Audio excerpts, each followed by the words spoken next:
ಓಂ ಶಾಸ್ತ್ರಯೋನಿತ್ವಾತ್ ಓಂ.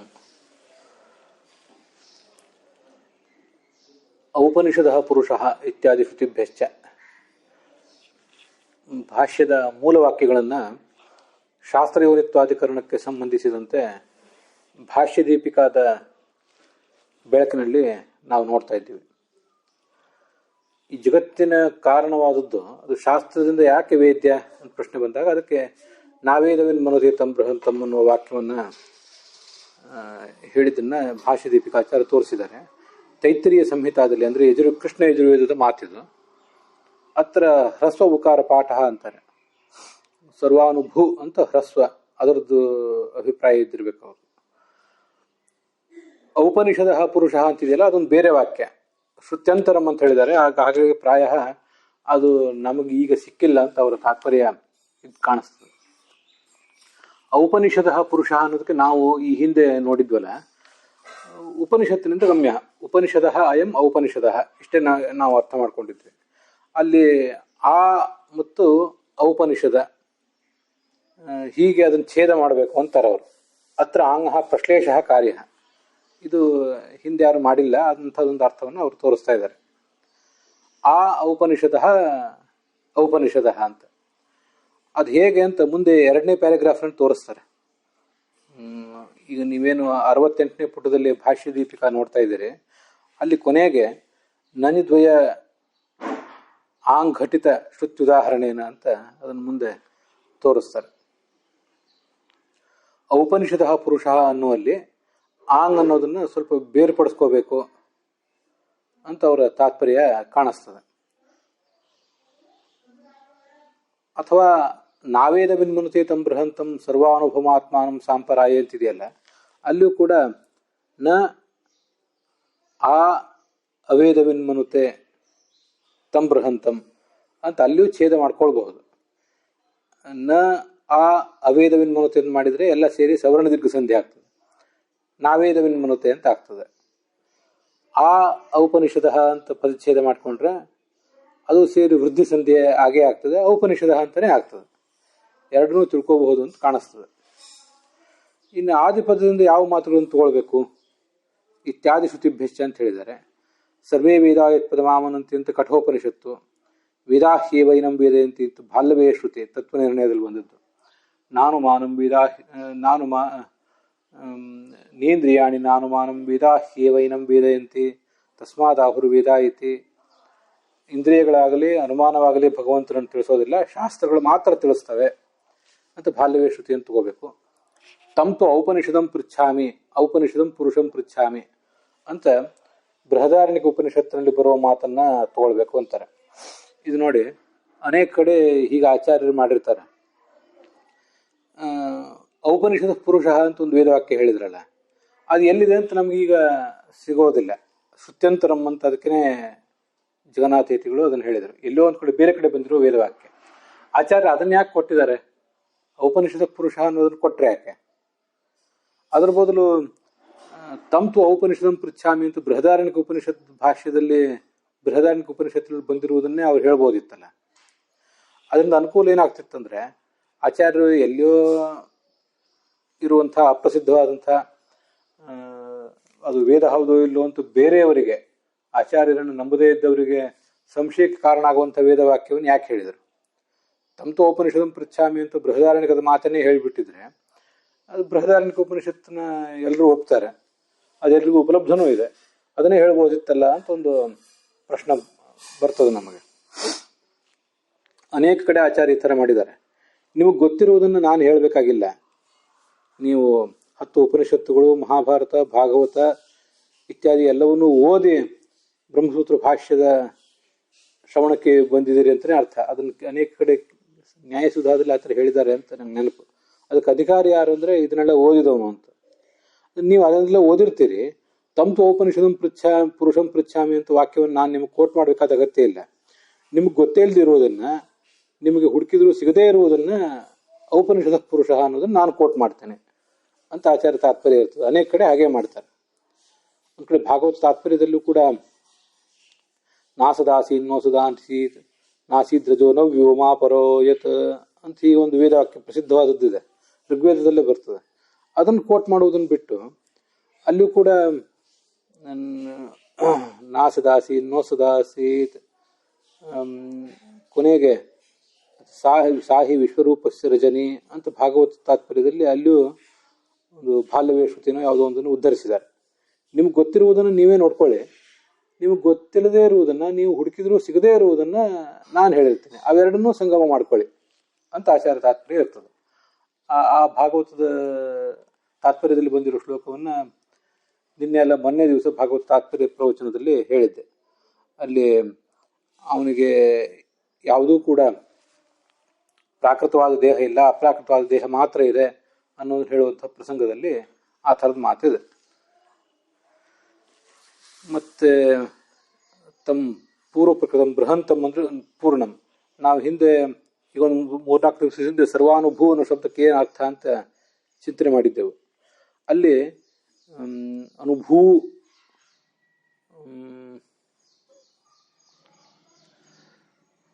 ಒಂದು ತಿಳಿದವನು, ಇನ್ನೊಂದು ಹುಟ್ಟಿಸುವವನು ಅಂತ 2 ಅರ್ಥ ನೋಡಿದ್ವಿ. ಅದಕ್ಕೆ ಮೂಲ ಭಾಷ್ಯ ದೀಪಿಕಾ. ತಮ್ ಬೃಹಂತಂ ಅಂತಿದೆಯಲ್ಲ, ತಮ್ ಅಂದ್ರೆ ಪೂರ್ವ ಪ್ರಕೃತಂ. ಹಿಂದೆ ವೇದವಾಕ್ಯದಲ್ಲಿ ಅದೇ ಬಂದಿದೆ, ಪ್ರಾಯ ಅಲ್ಲಿ ಅದು ಬಂದಿರ್ತದೆ. ಬೃಹಂತಂ ಅಂದ್ರೆ ಪೂರ್ಣ ಅಂತ ಅರ್ಥ, ಬ್ರಹ್ಮ ಅಂತಲೇ ಅರ್ಥ.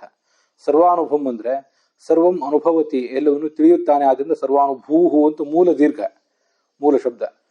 ಅದರಿಂದ ಅದು ಮುಂದೆ ಆಗುವುದು ಹ್ರಸ್ವ ಆಗ್ತದೆ, ಸರ್ವಾನುಭುಂ ಅಂತ. ಭೂಹು ಭುವೋ ಭುವಃ, ಭುಂ ಭುವೋ ಭುವಃ ಅಂತ ಹೀಗೆ ಭುಂ ಭುವಃ ಭೂನ್ ಅಂತ ಆಗ್ತದೋ ಏನು. ಇಲ್ಲಿ ಉಕಾರಾಂತವಾದ ಒಂದು ಶಬ್ದ, ಆದರೆ ದ್ವಿತೀಯ ವಿಭಕ್ತಿಯಲ್ಲಿ ಸರ್ವಾನುಭುಂ ಅಂತ ಹೀಗಾಗ್ತದೆ. ಯದ್ವಾ ಅದು ಇನ್ನೊಂದು ಪಕ್ಷವನ್ನು ಭಾಷ್ಯ ದೀಪಿಕಾಚಾರ್ಯ ಹೇಳ್ತಾರೆ. ಸರ್ವಮಪಿ ಅನುಭಾವಯತಿ ಸರ್ವಾನುಭುಃ ತಮಾತ್ಮಾನಂ ಸರ್ವಜಗತ್ಕರ್ತಾರಂ ಸರ್ವಸ್ವಾಮಿನಂ ವಾ. ಇಲ್ಲಿ ನೋಡಿ, ಇದು ಸರ್ವಸ್ವಾಮಿ ಅಂತನೋ ಶಬ್ದ, ಅದನ್ನು ಕೂಡ ಜಯತೀರ್ಥರು ಅಲ್ಲಿ ಹೇಳಿದ್ದಾರೆ. ಆತ್ಮ ಅನ್ನೋ ಶಬ್ದಕ್ಕೆ ಸ್ವಾಮಿ ಅಂತ ಅರ್ಥ. ಅಲ್ಲಿ ಅವ್ರ ಮಾತಿನಲ್ಲಿ ಬಂದಿತ್ತು, ನಾವು ಹಿಂದೆ ನೋಡಿದ್ವಿ ಅದನ್ನ. ಸರ್ವಾನುಭವ ಅನ್ನೋ ಶಬ್ದಕ್ಕೇನೆ ಸರ್ವ ಜಗತ್ಕರ್ತ ಅಂತನೂ ಸರ್ವಸ್ವಾಮಿ ಅಂತನೂ ಅಲ್ಲ, ಇಲ್ಲಿ ಆತ್ಮ ಅಂತ ಶಬ್ದಕ್ಕೆ ಸರ್ವಸ್ವಾಮಿ ಅಂತ ಅರ್ಥ, ಸರ್ವಾನುಭವ ಅನ್ನೋ ಶಬ್ದಕ್ಕೆ ಸರ್ವ ಜಗತ್ಕರ್ತ ಅಂತ ಅರ್ಥ. ಅನುಭಾವಯತಿ ಅಂದ್ರೆ ಉತ್ಪಾದಿಸುತ್ತಾನೆ, ಭವತಿ ಅಂದ್ರೆ ಹುಟ್ಟುತ್ತದೆ, ಇರುತ್ತದೆ ಅಥವಾ ಹುಟ್ಟುತ್ತದೆ, ಬರುತ್ತದೆ. ಭಾವಯತಿ ಅಂದ್ರೆ ಹುಟ್ಟಿಸುತ್ತಾನೆ, ಇರುವಂತೆ ಮಾಡುತ್ತಾನೆ. ಸರ್ವಂ ಅನುಭಾವಯತಿ, ಎಲ್ಲವನ್ನು ಇರುವಂತೆ ಮಾಡುವುದರಿಂದ ಸರ್ವಾನುಭವ ಅನ್ನೋ ಶಬ್ದಕ್ಕೆ ಜಗತ್ಕರ್ತ ಅಂತ ಕೂಡ ಅರ್ಥ ಆಗ್ತದೆ. ಸಾಂಪ್ರದಾಯ ಅಂದರೆ ತ್ರಿವಿಕ್ರಮ ಪಂಡಿತರು ಹೇಳಿದ ಅರ್ಥವನ್ನೇ ಬರೆದಿದ್ದಾರೆ, ಅದನ್ನೇ ನಾವಿಲ್ಲಿ ವಿವರಿಸಬೇಕಾಗಿಲ್ಲ, ಗೊತ್ತಿದ್ದೇ ಇದೆ. ಚೆನ್ನಾಗಿ ಪರಸ್ಯ ಅಂದರೆ ಪರಮಾತ್ಮನ ಅಥವಾ ಪರಸ್ಮಿನ್ ಅವನಲ್ಲಿ ಪ್ರಾಪ್ತಿ, ಭಗವಂತನನ್ನು ಹೊಂದುವುದು, ಅದೇ ಸಾಂಪ್ರದಾಯ.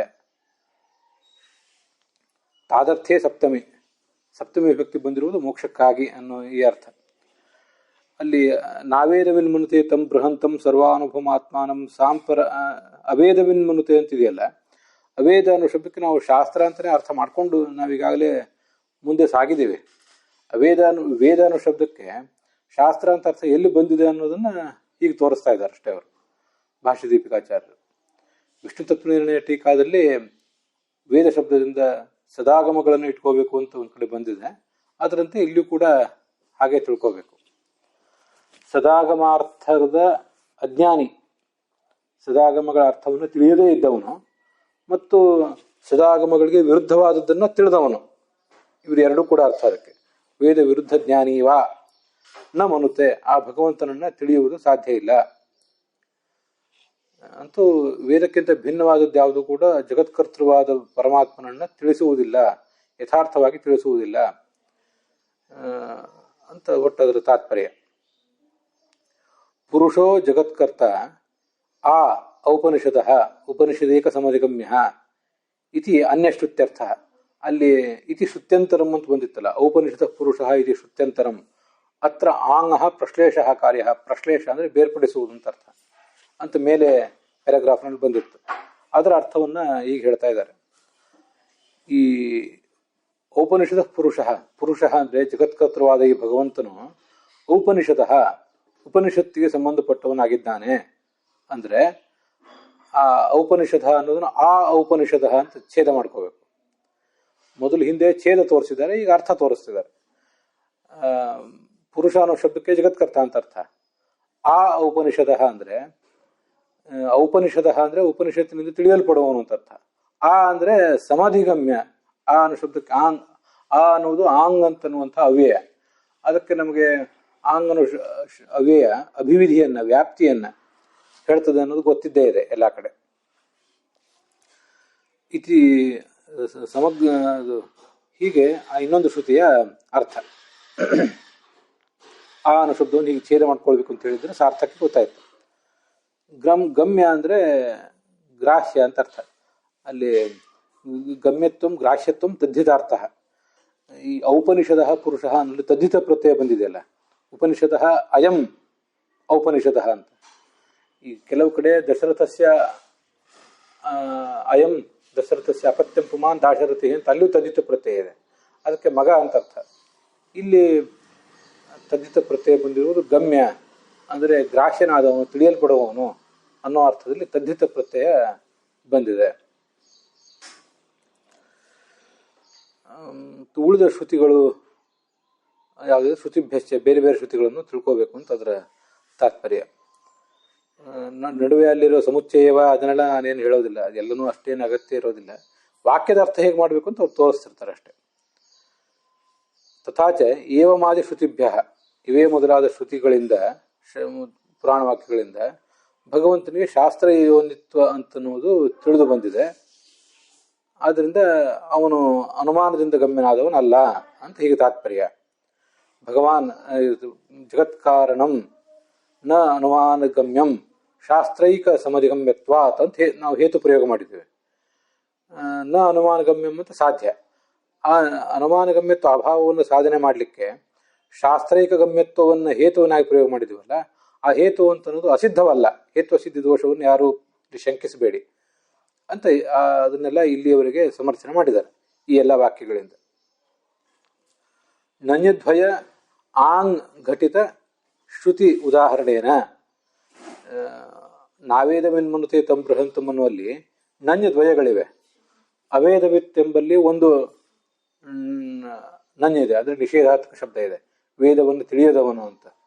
ಮುಂದೆ ನ ಅಂತನ್ನುವಲ್ಲಿ ಇನ್ನೊಂದು ನನ್ನಿದೆ. ಅವೆರಡೂ ಸೇರಿಸಿ ಏನು ನಮ್ಗೆ ತಿಳಿದು ಬರ್ತದೆ, ಎರಡು ನಿಷೇಧಗಳು ಸೇರಿಸಿ ಒಂದು ವಿಧಿಯನ್ನು ದೃಢಪಡಿಸ್ತವೆ ಅನ್ನೋದು ನಮ್ಗೆ ಗೊತ್ತಿದೆ. ಆದ್ದರಿಂದ ವೇದಜ್ಞನಾದವನೇ ಭಗವಂತ, ಶಾಸ್ತ್ರಜ್ಞನಾದವನೇ ಭಗವಂತನ ತಿಳಿತಾನೆ ಅಂತ ಅದರ ತಾತ್ಪರ್ಯ ಆಗ್ತದೆ. ಇದು ನನ್ಯದ್ವಯ. ಮತ್ತು ಆಂಗ್ ಘಟಿತ, ಔಪನಿಷದ ಪುರುಷ ಅನ್ನೋದು ಆಂಗ್ ಅಂತಿದೆ. ಆದ್ದರಿಂದ ಆಂಗ್ ಅಂತಿರುವುದರಿಂದ ಸರಿಯಾಗಿ ವ್ಯಾಪ್ತಿ ಭಗವಂತನನ್ನು ಪೂರ್ಣವಾಗಿ ತಿಳಿಯುವುದು ಶಾಸ್ತ್ರದಿಂದ ಮಾತ್ರ ಅಂತ ಹೀಗೆ ಗೊತ್ತಾಗ್ತದೆ. ಆದ್ದರಿಂದ ನನ್ಯದ್ವಯಗಳಿಂದ ಕೂಡಿದ ಶ್ರುತಿವಾಕ್ಯ ಅಂದರೆ ನಾವೇದವೆನ್ಮನುತೆ ಅನ್ನೋ ವೇದವಾಕ್ಯ, ಆಂಗ್ನಿಂದ ಕೂಡಿದ ಶ್ರುತಿ ಅಂದರೆ ಔಪನಿಷದ ಅನ್ನೋ ಶ್ರುತಿ. ಇಂಥ ಎರಡು ಶ್ರುತಿಗಳನ್ನು ಉದಾಹರಿಸುವ ಮೂಲಕ ಆಚಾರ್ಯರು ಶಾಸ್ತ್ರಯೋನಿತ್ವಾಚ ಶಬ್ದದಲ್ಲಿ ಸೂತ್ರದಲ್ಲೇ ಏಕ ಶಬ್ದವನ್ನು ಅಧ್ಯಾಯ ಮಾಡಿಕೊಳ್ಬೇಕು ಅಂತ ಸೂಚನೆ ಮಾಡಿದ್ದಾರೆ. ಶಾಸ್ತ್ರ ಯೋನಿ ಅಂತ ಮಾತ್ರ ಹೇಳಿದ್ದಾರೆ, ಶಾಸ್ತ್ರೈಕ ಯೋನಿ ಅಂತ ಅದಕ್ಕೆ ತಾತ್ಪರ್ಯ ಆಗ್ತದೆ. ಈಗ ನೋಡಿ ರೆಕಾರ್ಡಿಂಗ್ ಪಾಸ್ ನೀವೇನಾದ್ರು ಕೇಳೋದಿದ್ರೆ ಕೇಳಬಹುದು. ದ್ವೌ ನನ್ಯೌ ಪ್ರಕೃತಮರ್ಥಂ ಸಾತಿಶಯಂ ಸಾಧಯತಃ ಅಂತ ಒಂದು ನ್ಯಾಯ. ಎರಡು ನಂಜುಗಳನ್ನು ಎಲ್ಲಿಯಾದರೂ ಹೇಳಿದರೆ, ಎರಡು ನಿಷೇಧಗಳನ್ನು, ಅವೆರಡು ಸೇರಿ ಅಲ್ಲಿ ಪ್ರಸ್ತುತವಾದ ಅರ್ಥವನ್ನು ದೃಢಪಡಿಸ್ತವೆ ಅಂತ ಹೀಗೊಂದು ನ್ಯಾಯ ಇದೆ. ಅದರಿಂದ ನ ಅವೇದವನ್ನು ಬಂದಿದ್ದರಿಂದ ಶಾಸ್ತ್ರಜ್ಞ ಅಲ್ಲದೇ ಇದ್ದವನಿಗೆ ಈ ಭಗವಂತನನ್ನು ಅರಿಯುವುದು ಸಾಧ್ಯ ಇಲ್ಲ ಅಂತ ಸ್ಪಷ್ಟ ಆಗ್ತದೆ.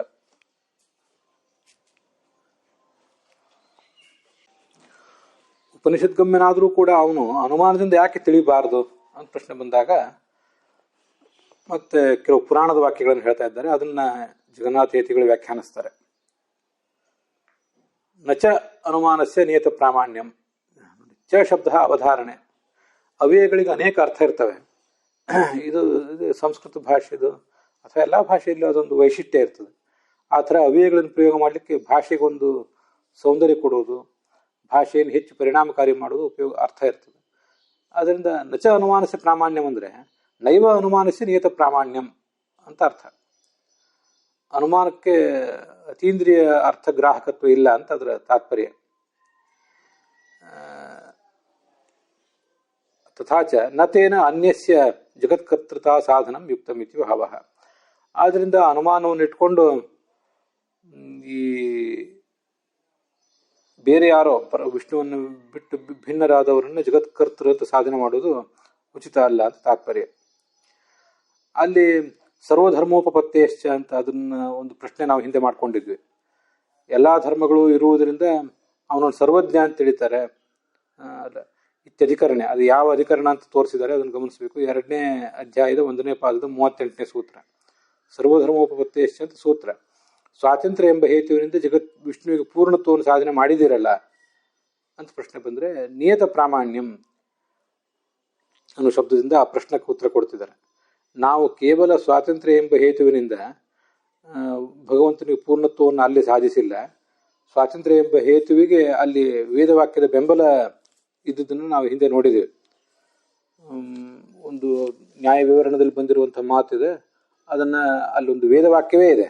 ಆ ವೇದವಾಕ್ಯದ ಆಧಾರದಿಂದ ಭಗವಂತನಿಗೆ ಸ್ವಾತಂತ್ರ್ಯವನ್ನು ತಿಳಿದು ಆ ಸ್ವಾತಂತ್ರ್ಯದ ಮೂಲಕ ಪೂರ್ಣತ್ವವನ್ನು ಸಾಧನೆ ಮಾಡಿದ್ದೇವೆ.